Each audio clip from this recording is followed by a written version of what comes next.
یہ بات ہو نہیں سکتی کہ انسان کی زندگی میں مشکل نہ ہو۔ جب انسان کو پیدا کیا گیا تھا، اس کا خمیر گویا گیا تھا، تو 39 دن تک اس کے خمیر پر مٹی جو گوندی گئی تھی انسان بنانے کے لیے، اس پر 39 دن دکھوں کی بارش ہوئی تھی اور ایک دن خوشیوں کا می برسا تھا۔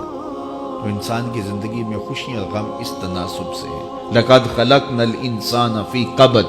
انسان کی زندگی مشقتوں کا مجموعہ ہے، حالات کی تلخیوں کے سے مقابلہ کرنا پڑتا ہے، لیکن حالات مشکل ہو جائیں تو ان سے نکلنے کا راستہ کیا ہے؟ تو سنیے قرآن کیا کہتا ہے، وَمَن يَتَّقِ اللَّهَ يَجْعَل لَّهُ مَخْرَجًا وَيَرْزُقْهُ مِنْ حَيْثُ لَا يَحْتَسِبُ۔ جو اللہ سے ڈرنے لگ جاتا ہے، تقوی اختیار کر لیتا ہے، تو پھر اللہ تعالیٰ جل شانہ اس کے لیے مخرج پیدا کر دیتا ہے، یعنی اس مصیبت سے نکلنے کے اللہ راستے دیتا ہے۔ یہ اس شخص کا مقصوم ہے جو اللہ سے ڈرتا ہے۔ اس پر مشکلات اس پہ بھی آتی ہے، یہ نہیں کہ اس پہ مشکلات نہیں آتی، زندگی کی مشکلات کا وہ بھی شکار ہوتا ہے، لیکن جو ہی مشکلات آتی ہیں ان مشکلات سے نکلنے کا اللہ اسے راستہ بھی عطا کر دیتا ہے۔ اور دوسری بات، وَيَرْزُقْهُ مِنْ حَيْثُ لَا يَحْتَسِبُ، اللہ اس کو وہاں سے رزق دیتا ہے جہاں سے اسے گمان بھی نہیں ہوتا، وہاں سے رزق دے دیتا ہے۔ بندہ تو یہ کہتا نا کہ مجھے یہاں سے ملے گا، یہاں سے، ایک بندے کی منصوبہ بندی ہے، لیکن جو اللہ سے ڈرنے والا ہوگا اللہ اس کو وہاں سے رزق دے گا جہاں اسے گمان بھی نہیں ہوگا، خیال بھی نہیں ہوگا کہ یہ راستہ بھی حصول رزق کا ہو سکتا ہے۔ تو یہ میرے رب کا وعدہ ہے اور میرے رب کے وعدے سچے ہیں۔ تو جب تم اللہ سے ڈرنے لگو گے تو یہ تخت و تاج، یہ دنیا کی عزتیں، یہ تمہارے قدموں میں ہوں گی۔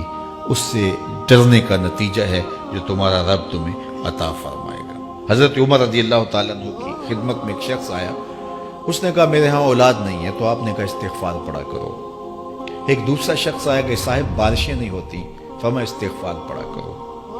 تیسرا شخص حاضر خدمت ہوا اور کہا کہ ہمارے ہاں قحط کا عالم ہے، فرمایا کہ استغفار پڑھا کرو۔ تو کوئی پاس بیٹھا تھا، اس کے اٹھ کے جانے کے بعد کہا کہ مختلف لوگ مختلف سوال لے کر آئے اور آپ نے ایک ہی جواب دیا کہ استغفار پڑھا کرو۔ تو کہا میں نے اپنی طرف سے تھوڑا دیا، یہ تو میرے رب کا فرمان ہے۔ کہا وہ کیسے؟ کہا سورہ نوح پڑھو، فَقُلْتُ اسْتَغْفِرُوا رَبَّكُمْ۔ حضرت نوح علیہ السلام نے اپنی قوم سے کہا کہ اپنے رب کے حضور استغفار کیا کرو، إِنَّهُ كَانَ غَفَّارًا۔ اس کا نتیجہ کیا ہے؟ جب تم استغفار کرو گے تو وہ تمہارے گناہ بخش دے گا۔ ایک تو فائدہ اس کا یہ ہوگا، وَيُرْسِلِ السَّمَاءَ عَلَيْكُمْ مِدْرَارًا، آسمان سے موسلا دار بارشیں بھی برسیں گی، وَيُمْدِدْكُمْ بِأَمْوَالٍ وَبَنِينَ، اور اللہ تمہیں استغفار کی برکت سے مالا مال بھی کر دے گا، وَبَنِينَ، اور تمہیں بیٹے بھی عطا کرے گا، وَيَجْعَلْ لَكُمْ جَنَّاتٍ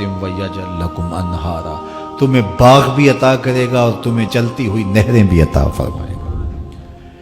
آج میں سمجھتا ہوں کہ پاکستانی قوم کو اجتماعی استغفار کی ضرورت ہے۔ آپ کے دریاؤں کا پانی سوکھ گیا، استغفار کریں گے اللہ تعالیٰ ان کو پانیوں سے مالا مال کر دے گا، بارشیں ہوں گی، قحط سالیاں دور ہوں گی، بے اولادوں کو استغفار سے اولاد نصیب ہوگی، اور معیشت کی بہتری جو ہے وہ استغفار کے ذریعے سے ہوتی ہے۔